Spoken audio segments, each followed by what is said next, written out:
Para comenzar, yo he escogido el literal C del ejercicio número 3, el cual me presentaba la siguiente reacción. En primer lugar, se puede identificar la presencia de un ácido carboxílico, el cual recibe el nombre de ácido metanoico y va a tener dos etapas de reacción. Mediante los reactivos que me presenta la misma reacción, pude identificar que se trata de una reacción característica de los ácidos carboxílicos, la cual se denomina síntesis de ésteres o esterificación. Un ácido carboxílico, al reaccionar en primera instancia con el cloruro de tionilo, me va a permitir la obtención de un cloruro de ácido. Es importante mencionar que un cloruro de ácido va a ser un producto intermediario y necesario para la síntesis de nuevos compuestos, que por ejemplo pueden ser ésteres o amidas, como habíamos visto en clase. El segundo reactivo de la reacción es un alcohol y me permite identificar completamente que se trata de una esterificación, ya que al combinar un cloruro de ácido con un alcohol me permite la obtención de un éster. Bien, con respecto a la reacción global de la esterificación, se presenta de la siguiente manera. En primer lugar, el ácido carboxílico, en este caso el ácido metanoico, va a reaccionar con cloruro de tionilo para la formación del cloruro de ácido, como se puede observar. Como subproductos de esta primera etapa de reacción vamos a tener al dióxido de azufre y al ácido clorhídrico. Una vez que hemos formado el cloruro de ácido, tiene lugar la segunda etapa de reacción con el alcohol, que se trata del isobutanol, que me va a permitir la obtención del éster. Y como subproducto de esta segunda etapa de reacción, tenemos la presencia de ácido clorhídrico. En cuanto al mecanismo de reacción de la esterificación, vamos a tener dos etapas. En la primera etapa vamos a realizar la síntesis del cloruro de ácido, el cual se va a desarrollar en 4 pasos. El primero, que corresponde al ataque del ácido carboxílico al cloruro de tionilo. En este caso, el ácido carboxílico va a realizar un ataque de tipo nucleofílico al cloruro de tionilo, del oxígeno al azufre, en el cual se va a formar el enlace gracias a uno de los pares de electrones disponibles de este oxígeno. Es importante tener en cuenta que al momento de unir el átomo de oxígeno con el átomo de azufre, para que no exista una sobresaturación del átomo de azufre, es necesario una reorganización de electrones de este oxígeno. De esta forma, el oxígeno unido al azufre tendrá 3 pares de electrones y es necesario tomar en cuenta las cargas formales que se han formado. En el caso del oxígeno perteneciente al ácido carboxílico, va a quedarse con un solo par de electrones disponibles y su carga formal va a ser positiva. Y en el caso del oxígeno unido al azufre, su carga formal va a ser negativa. Y de esta forma hemos obtenido un subproducto que corresponde al cloro sulfito de acilo protonado. Como segundo paso tenemos al desprendimiento del ion cloruro, que se va a realizar de la siguiente manera. El cloruro, el átomo de cloro, se va a desprender, y para que este desprendimiento sea efectivo debe existir una reorganización de los electrones del oxígeno para formar un doble enlace y formar un compuesto estable. Bien, una vez formado como segundo paso tenemos el desprendimiento del ion cloruro, que se va a dar de la siguiente forma. En el cloro sulfito de acilo protonado, el átomo de cloro se va a desprender en forma de anión. Y para que este desprendimiento sea efectivo, se necesita de una reorganización de los electrones de este oxígeno alrededor del átomo para formar un doble enlace y que sea estable. Muy bien, el tercer paso corresponde al ataque del ion cloruro. El ataque del ion cloruro al cloro sulfito de acilo protonado. Entonces, el ataque se va a dar de la siguiente manera. El cloro sulfito de acilo protonado va a realizar un desprendimiento de este hidrógeno el cual con el ion cloruro que va a atacar se va a formar el ácido clorhídrico. Y también vamos a tener la obtención de un subproducto que va a ser el clorosulfito de acilo. Entonces, tenemos de la siguiente manera.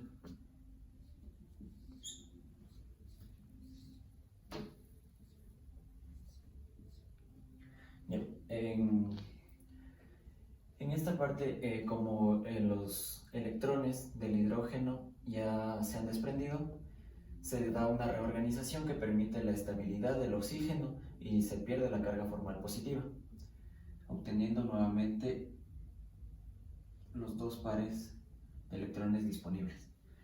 Como había dicho, este es del clorosulfito de acilo y como subproducto también se obtiene la formación del ácido clorhídrico. Como cuarto paso tenemos a la sustitución nucleofílica, en la cual el cloruro va a interactuar directamente con el clorosulfito de acilo y se va a unir al carbono del carbono carbonilo. En este paso va también a salir en forma de cloruro y de igual manera toda esta parte, esta molécula va a salir. De esta forma obtenemos la formación del cloruro de ácido.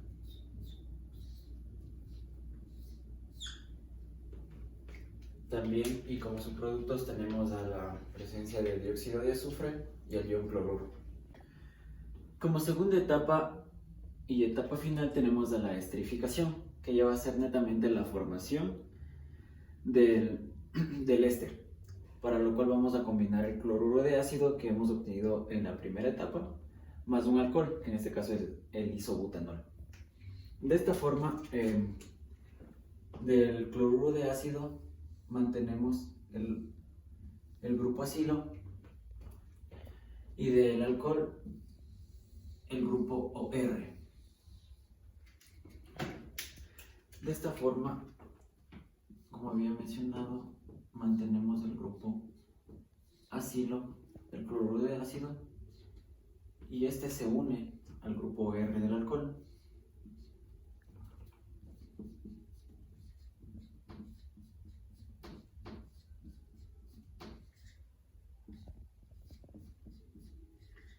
De esta forma llegamos finalmente a la formación del éster, que era el producto que estábamos buscando desde un inicio. Continuar con la defensa del poder, he tomado el ejercicio número 4, el literal C, en el que consiste la amidación. Esta es importante en las reacciones características de los ácidos carboxílicos. ¿En qué consiste? En la formación del cloruro de ácido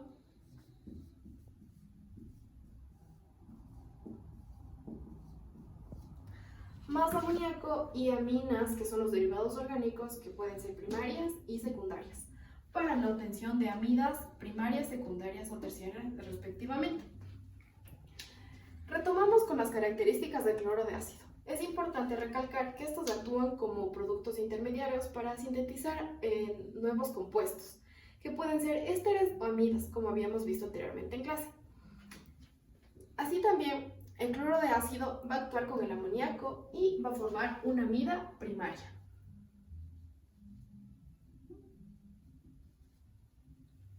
En este caso, si actúa con una amina primaria, vamos a obtener una amida secundaria. Y si actúa una amida secundaria como reactivo, vamos a obtener una amida terciaria. Cabe recalcar que aquí no podemos utilizar una amina terciaria, ya que el nitrógeno no está unido a un átomo de hidrógeno y así la reacción no va a ser viable. Para la resolución de este ejercicio podemos observar que solamente nos proporciona el producto y los subproductos, y tenemos que formar los reactivos.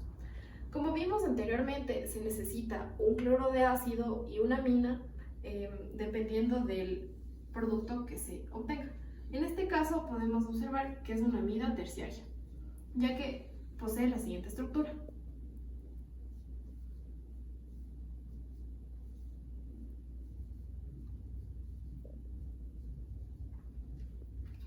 Así como mencionamos, para la obtención de una amina terciaria vamos a emplear una amina secundaria y un cloruro de ácido, dependiendo del producto. Vamos a dividir esta molécula en dos. Esta va a ser perteneciente al cloruro de ácido y esta va a ser para el reactivo, que en este caso sería la amina secundaria.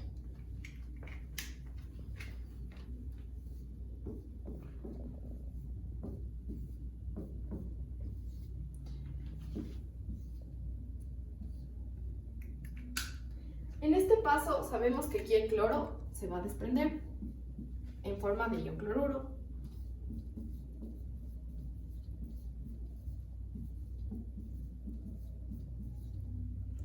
Que también se puede denominar el cloruro de ácido cloruro de etanoilo.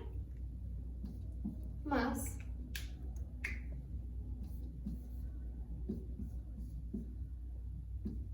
el nitrógeno va a estar unido a 2 etilos. De igual manera, aquí el hidrógeno se va a desprender para así dar la obtención de una amida terciaria. Como podemos observar, los subproductos obtenemos una sal y agua, en lo que podemos llegar a la conclusión de que esta reacción va a estar en presencia de una base, que en este caso sería el hidróxido de sodio, el cual se va a ionizar en sodio más y en grupo hidroxilo menos, el cual el cloro y el sodio se van a unir para formar la sal, y el agua se va a formar gracias al ion que se desplazó juntándole al ion hidroxilo. En resumen, para la obtención de una amida terciaria empleamos los siguientes reactivos, que en este caso es el cloruro de ácido o cloruro de etanoilo más una amina secundaria o también llamada dietilamina en presencia de una base que es el hidróxido de sodio, en la que obtuvimos una amida terciaria más cloruro de sodio y más agua. Continuando con nuestra exposición y dentro de las características en las que participan los ácidos carboxílicos, tenemos a la reducción de ácidos carboxílicos. Pues si bien es cierto y como hemos visto, los alcoholes primarios y los aldehídos son capaces de oxidarse, es decir, ganar oxígenos y perder hidrógenos para formar ácidos carboxílicos. Y estos a su vez pueden reducirse, es decir, ganar hidrógenos y perder oxígenos para formar alcoholes. Presentamos a continuación la pregunta 5 literal A con su reacción global del mecanismo de reducción de ácidos carboxílicos. En este caso presentaremos la reacción global de la reducción de ácidos carboxílicos con el ácido 2,3 dimetilbutanoico. Los ácidos carboxílicos pueden reducirse mediante un agente reductor, en este caso el hidruro de aluminio y litio, para formar un aldehído que posteriormente reaccionará con agua para dar origen a un alcohol. A partir del ácido 2,3 dimetilbutanoico, su reducción y posterior adición de agua, se obtiene el alcohol denominado 2,3 dimetilbutanol y una mezcla compleja y además sustancias inorgánicas, como por ejemplo el hidrógeno molecular, el hidruro de aluminio y el hidróxido de litio.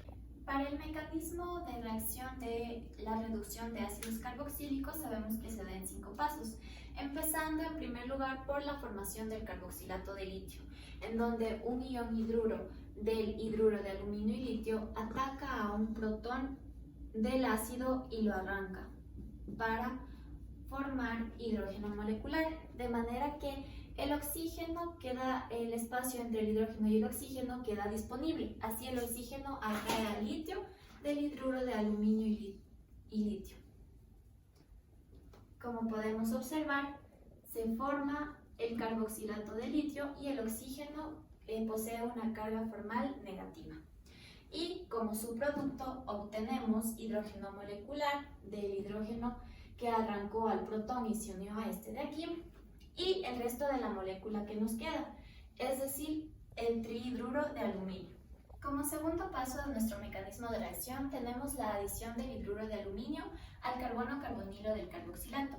En este paso, como su nombre lo dice, el hidruro de aluminio se adiciona al carbono carbonilo del carboxilato, es decir, de manera que el carbono queda unido a un hidrógeno del hidruro de aluminio, y para que no haya una sobresaturación en este se da una reorganización de los electrones alrededor del oxígeno y se une el resto de la molécula del hidruro de aluminio, es decir, el aluminio unido a dos átomos de hidrógeno,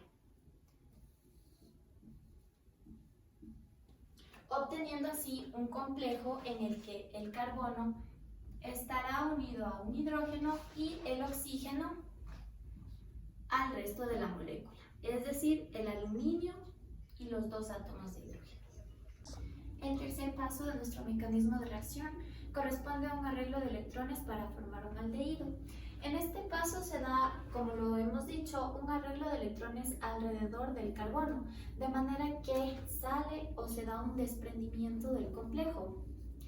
Y el arreglo nos permite formar un doble enlace carbono-oxígeno, es decir, el carbono-carbonilo necesario para formar finalmente nuestro aldehído, que también lo podemos considerar como un producto intermedio para la síntesis de alcoholes a partir de ácidos carboxílicos. Como segundo subproducto tenemos la mezcla compleja que salió de la molécula de aquí, que vendría siendo litio, oxígeno y aluminio e hidrógeno. Como cuarto paso de nuestro mecanismo de reacción tenemos la formación del alcóxido. En este paso actúa una nueva molécula del agente reductor, es decir, una nueva molécula del hidruro de aluminio y litio. En este caso, un ion hidruro de nuestro agente reductor ataca al carbono carbonilo y se adiciona a él, generando una carga negativa sobre el oxígeno, que es capaz de atraer al litio del agente reductor, formando así un alcóxido de litio, o también conocido como ROM, constituido de un enlace iónico entre un oxígeno y un metal. Y como subproducto, el resto de la molécula, un hidruro de aluminio.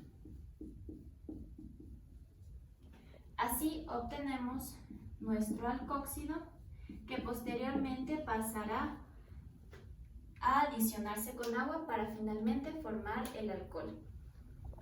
Y finalmente, como quinto paso de nuestro mecanismo de reacción, tenemos la reacción del alcóxido con agua para formar un alcohol. En el paso anterior obtuvimos un alcóxido, ahora lo vamos a hacer reaccionar con agua, la misma que se ioniza en un hidrogenón y un ion hidroxilo. En este caso, el alcóxido se protona, es decir, sustituye al litio con un hidrogenión que se une al oxígeno. El litio sale e inmediatamente se une con el ion hidroxilo proveniente del agua para poder darnos lugar a nuestro alcohol, que tiene por nombre 2,3 dimetilbutanol y como subproducto hidróxido de litio.